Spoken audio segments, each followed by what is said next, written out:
अचानक लड़की से लड़का का भेंट होता। हाँ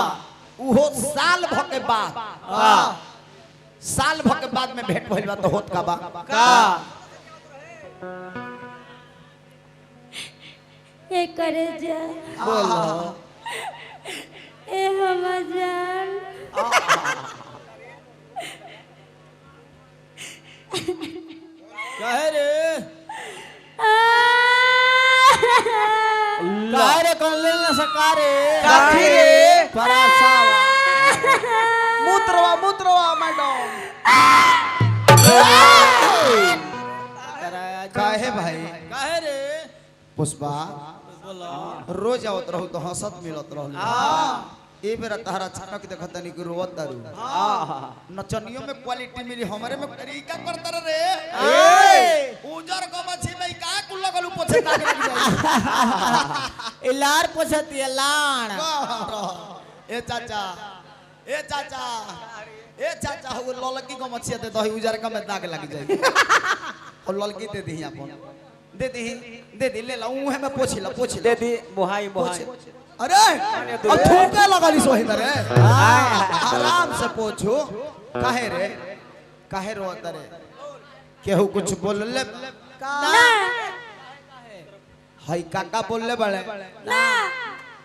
केहू कुछ नहीं के बोल ले ना तो तोरा मैदान लागल बा जब केहू कुछ बोलल ही नहीं खे हां अन्ना के कुछ कइले बा हां काहे खातिर का बात बा है ना यही से कहिला का प्यार बड़ी धोखा हो। हां प्यार के जाल में कबो फंसे के चीज ना हो ना ये प्यार रोग के बीमारी हो। झूठ बोलत रुको काका एकरा के अंत घड़ी तक राखो अंतिम में बाछी जाए दिन छुए को हो दिन न छुओ। हां छुए घड़ी ई और गमछी काम कर एमसी पोछे अरे यारो किसी से दिल लगाना छोड़ दे यार की गलियों में यार जाना छोड़ दे क्योंकि ये तो रंग जमाने की बात करती है ये तो दिल लगाने की बात करती है जब हम करते हैं प्यार की बात तो लड़के पैसा कमाने की बात करती है। ए जान बोला हमर हड्डी गड्डी हड्डी का गड्डी माने पैसा होता है सर जी। ए करे जा बोलो ओइसे रौरा मत कहल करी कैसे करी हम कहाँ कहता नहीं कि रौरा से प्यार ना करेला ना ए जान बोलो हमो तो रौरा से बहुत प्यार करेला हाँ नहीं के विश्वास तो सुन ली बोलो आँखों में रखते हूँ काजल के तरह हाँ आँखों में रखते हूँ काजल के तरह हाँ होठों में रखते हूँ मुस्कान के तरह हाय हाय हाय अरे यो करे जा बोलो आप जहाँ भी रहिए हाँ खुश रहिए आपको हम मानते हैं भगवान के तरह। अच्छा ये बोललो से त कतना बढ़िया लागल। हाँ चाचा बढ़िया लागल कि ना हाँ तो क्वालिटी रही नो हाँ तो पूजा होई हाँ आ क्वालिटी रही नो तो पूजा ना होई ना होई अच्छा देवता कतना कुछ किस्म के देवता बड़े हाँ ऐसा नो देवता बड़े मनोज भैया के उनका 5 गो चले ढेला ना चढ़े तले खुश ना रही तो उहे देवता ऊ हो ऊ ढेला हवा में उनका पर ढेला मारी आ फिर ऊ अपन पीठ झर के ठीक है ठक बा आय हाय हाय दू पटरी बढ़ जा मास्टर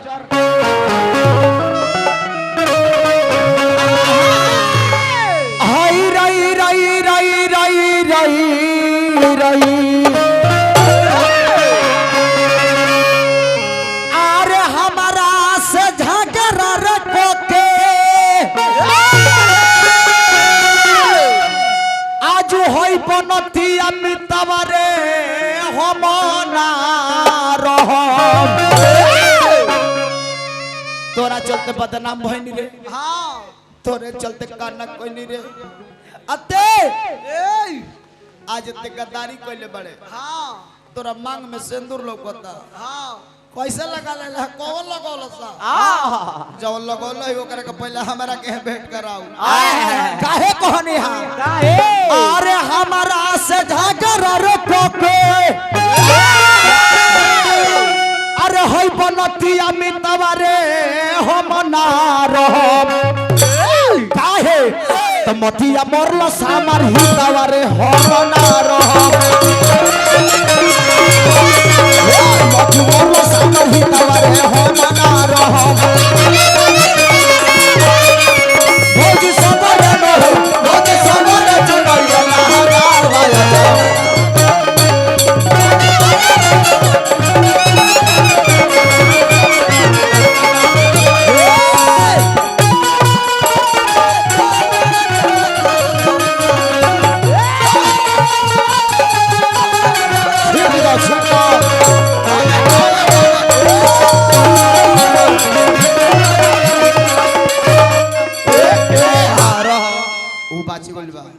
बाचे न उ बाचे जाई त काम जो होगा जी अपन उ देखी उ 100 गो बाचे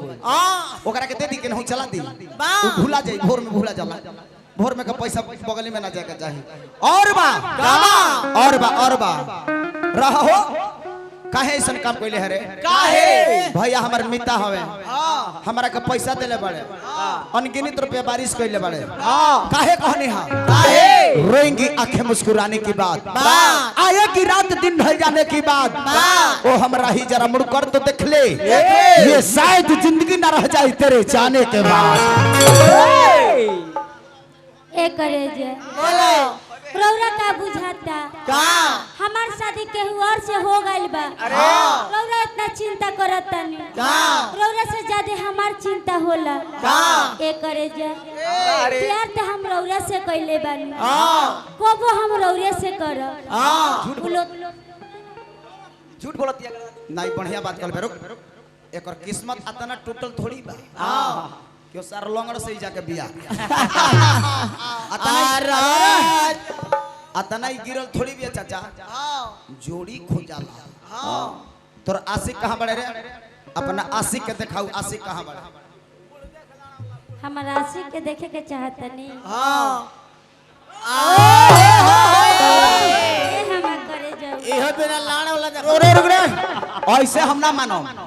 उनका के खड़ा करा के हेने लिया खड़ा कराऊ खड़ा करा के लिया तो हम मान जाऊ कि तोरा से कहवे आवो ए काका मरद के बात बा मरद के बात हेने आ जाई ए चाचा हेने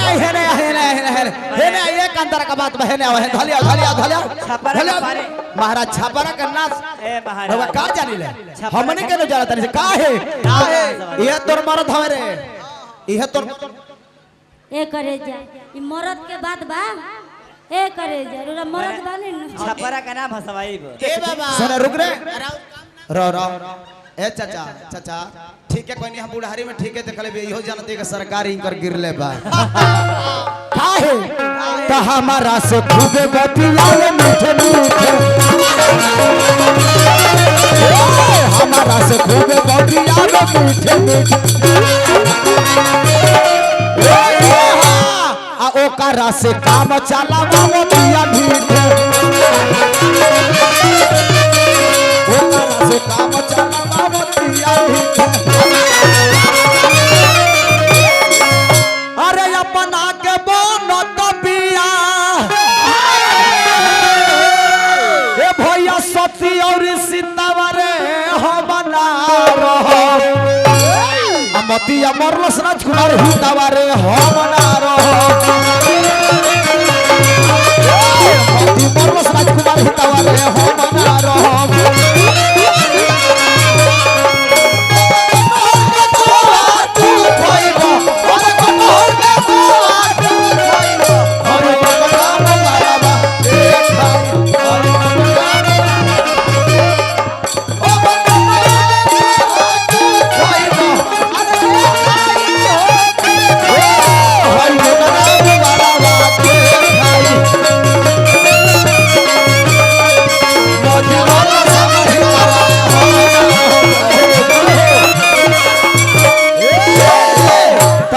रोज आस हम देखिला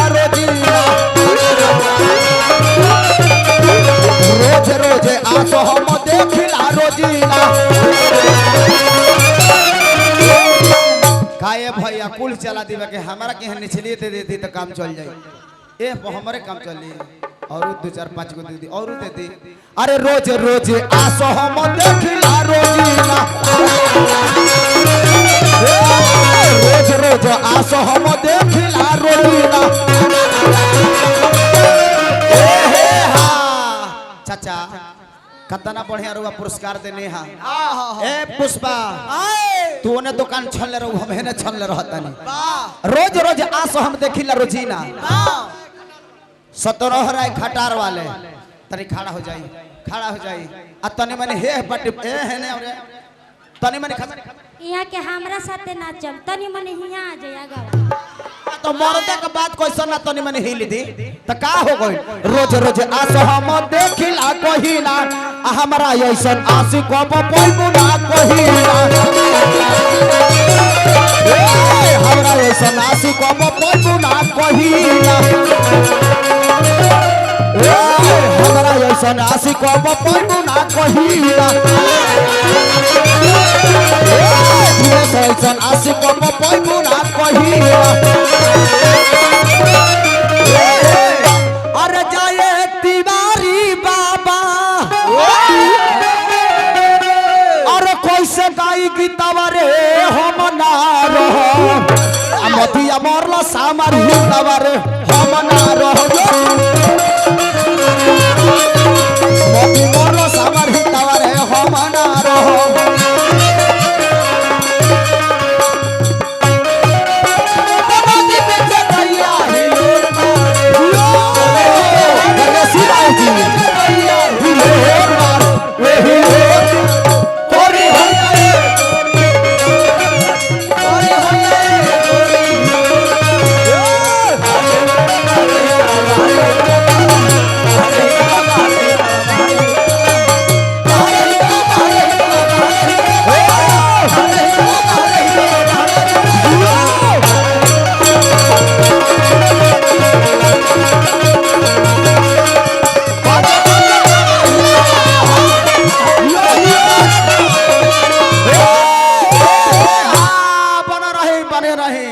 गणेशी राय जी हमार बड़का बाबू गणेशी राय जी धनी है बड़का बाबू एकदम गणेशी पहलवान पहलवान में होई नहीं निमन लगा ना पहलवान में हो निमन लगी बड़की में से आवे थी हो बड़की में से आवे थी पहलवान दीना हो बंदूक रखल बनेगा फेर वाला दीना हो मार दी कि गोर खोपड़ी उड़ जाला दी हे बाबूआ तो रोज रोज आसो हम देखिला रोज होई देखी मुंदेव राय जी के पापा अच्छा हमने के मुंदेव राय जी के पोता भैया हमारे मुकेश राय जी के माध्यम से मुंदेव राय जी के पोता बनी 101 रुपए मुकेश भैया फिर नोट के बारिश हो गल बबुआ दिनेश जी है रोज रोज आसो हम देखिला हमरा ये सनियारो पपइबू ना कहिला सिपाही राय के पोता आइए हमारे बड़का बाबू सिपाही राय के पोता तूफानी राय के पोता भैया हमारा मुकेश भैया फिर 200 रुपया हमारा के देख के सम्मानित कैले बनी धनी है परिवार एबारा हम जीवन धन्य धन्य हमर हो गई धनी है परिवार रो हो भाई इहे आदर्श परिवार हो गणेशी बड़का पापा ये हमारा बड़का बाबू हवे हमारा ऐसन आशिक को पइबू ना कहिला हमारा ऐसन आशिक को पइबू ना कहिला का हो भभरेश्वर अरे जाए तिवारी बाबा कैसे गाई गीतवा रे हम ना रहो ले चलो तमतिया मरल साहब रही तवार हम ना रहो